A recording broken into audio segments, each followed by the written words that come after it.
I've seen all good people now.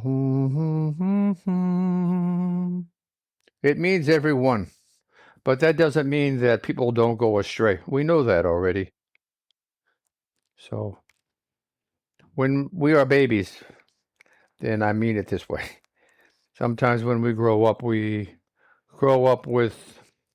a great deal of negativity, and people end up in misdirected ways that are considered to be negative, and they are, in my opinion, too. So we have to deal with that.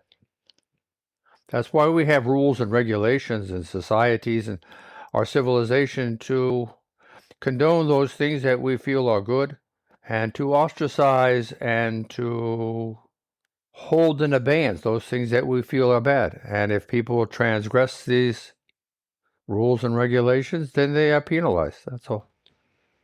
Finding a comfortable posture, undisturbed.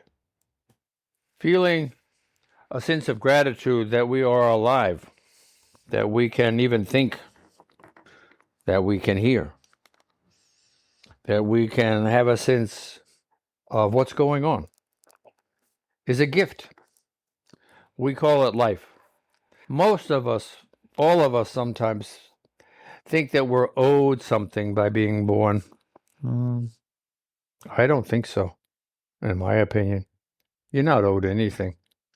In fact, it is better to be humble and appreciative than demanding and, in quote, entitled to something. Because we're not. And as much as we're not, then it brings us to having a life where we are learning, where we are accumulating, struggling, enjoying the opportunities life has to offer. In particular, on this world of ours, there are such an abundance of different things going on, different kinds of resources or opportunities that we can follow and investigate and learn about, become more experienced, acquiring a greater sense of understanding of so many different things, so many different subjects. It is miraculous to be a witness to this, to be a part of this. How does one best take advantage of this opportunity that we're talking about? I like to call it practice, our practice. And what does this mean to practice? We'll get into that. Practice as if your life depends upon it, because it does. The quality, the intensity, its depth, width, length, all are dependent upon the foundation one creates. And how do you create a foundation? By practicing. For instance, what are you aware of? What are we aware of? That's a broad question. But I have a for instance for us. When I got up this morning, I looked up into the sky. And there were some clouds there, and they were obscuring the stars and the satellites circling our planet. You couldn't see them. And all of a sudden I saw a sliver, just the bottom of a sliver. And I guess it was the first rays of the sun that were striking the moon. And it brought into my mind an idea. And the clouds would go back and forth. You know, one moment you could see the sliver of the moon or the stars, and a few moments later, then they would be obscured again. And then I thought of the energy of the day, the sun, as it is cascading photons 93 million miles away across space. This energy. And in the day, We don't see any stars. We don't see any satellites circling our globe. We don't see a moon. Maybe we do, but I think you get my idea. Is that you don't see it because of this energy that is obscuring the view, shadowing it, in essence, hiding it from view, even though it's there. The stars don't go away and wait until the night to come out. They're there 24 hours, 7 days a week. And yet we don't see them.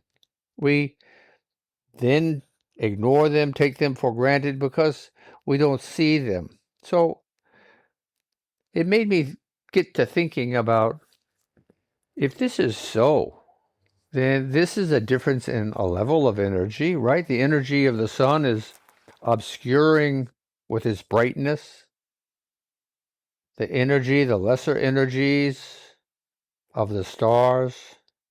And it occurred to me, if the electromagnetic spectrum is 100,000 times more than what we perceive, then how much is here or going on that we are missing, fail to notice, fail to see, fail to come to terms with? 100,000 times more than what we perceive. It brings one to a sense of realization when you allow this to sink in, not just verbalizing the words, but allowing it to sink into one's heart, into one's soul. All of a sudden, the possibilities, the potential that we are missing, quite literally, almost everything, 99.9%, makes one feel small and humbled, and as we should, because relative to the immensity of creation, that's legitimately our position. This doesn't mean that we need to feel inferior or unworthy. I'm not suggesting this at all. I'm just saying to be honest and to be accurate and to realize whom and what we are in comparison to everything that is. In a sense, it's differentiating between God or a God-like symbology and an individual born upon this planet. It can be and should be an opportunity to feel a sense of reverence and a sense of astonishment.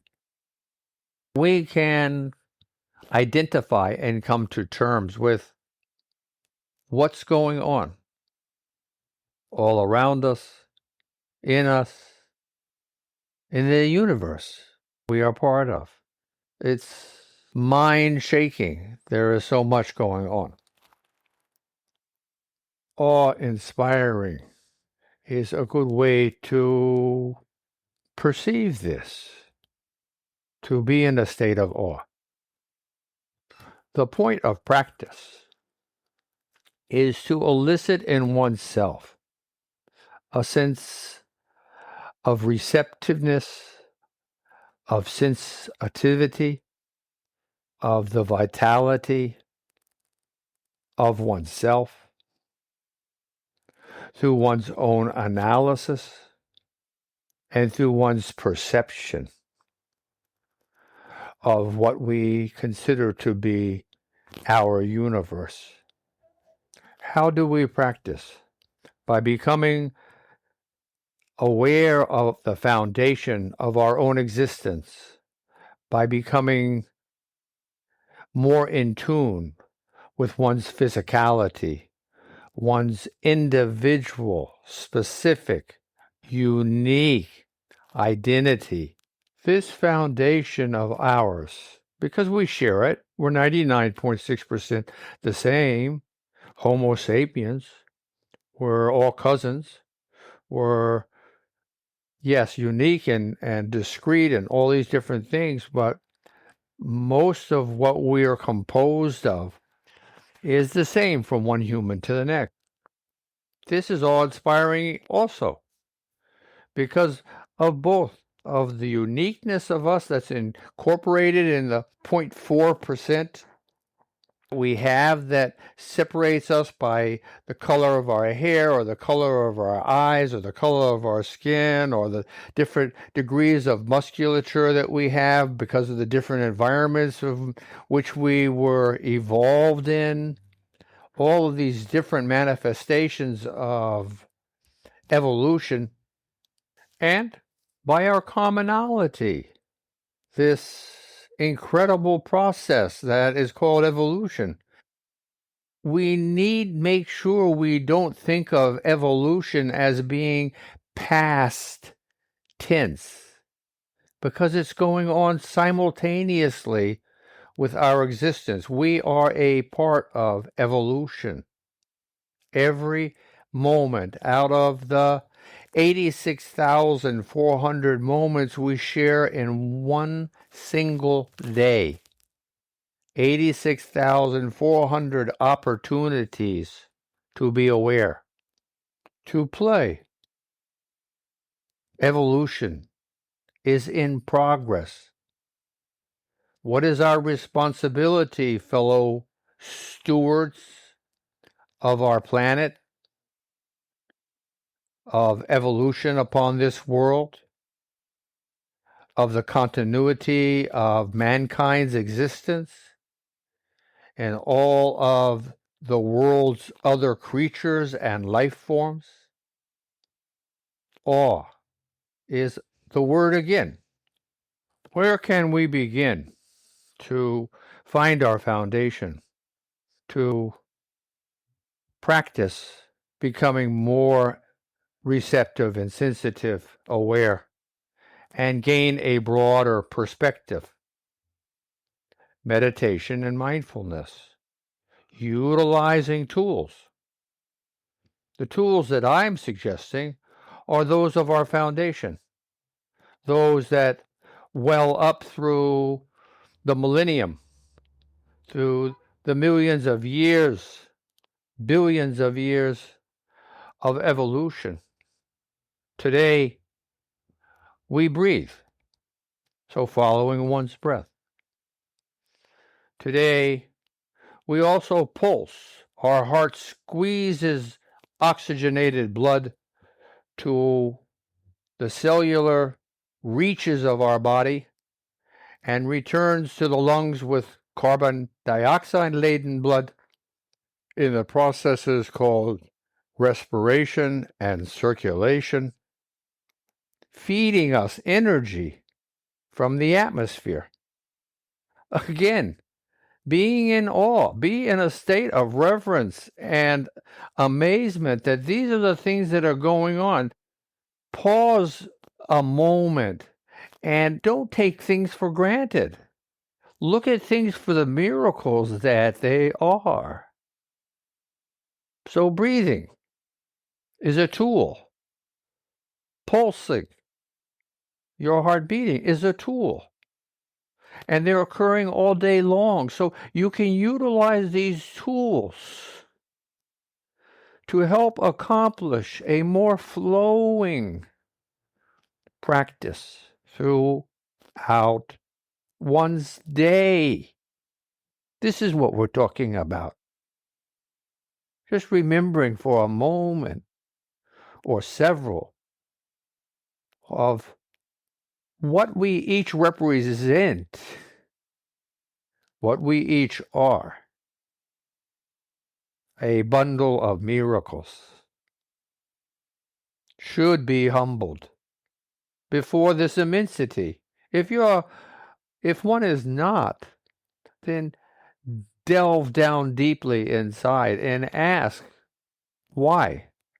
Why am I not amazed and full of reverence for the miracle that my life, that all life represents? And take little steps to improve one's thinking, one's perspective. one's opinion, what one believes in. And how do we do that?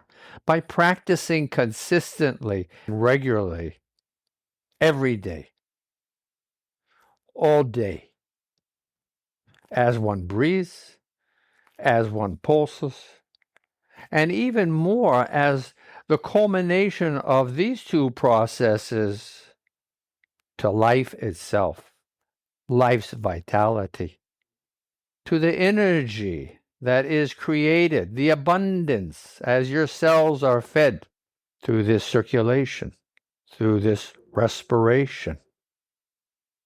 What am I driving at? One's shimmering majesty. 3 tools that are readily available all day. Just a moment or 2 or 3 or 100 or 1,000 moments in meditation and just being mindful. Mindfulness is whom you are. How mindful are you is how aware one is of themselves and through themselves of everything, because you have eyes and ears and perceptions and senses to see and to feel and to smell and to touch and to taste. These are all ways, these are all tools one uses, one can use, one can improve, one can take little steps with. This is how one firms up one's foundation. And yes, there are other tools. Virtuosity is a tool. Understanding, patience, compassion, empathy, aspirations and goals, kindness, generosity, understanding, maturity, wisdom are not just words. Dig deeply inside and find the garden of your own soul to plant virtues using self-affirmations to bring these gifts home into yourself. This is what practice is. Please continue. Namaste.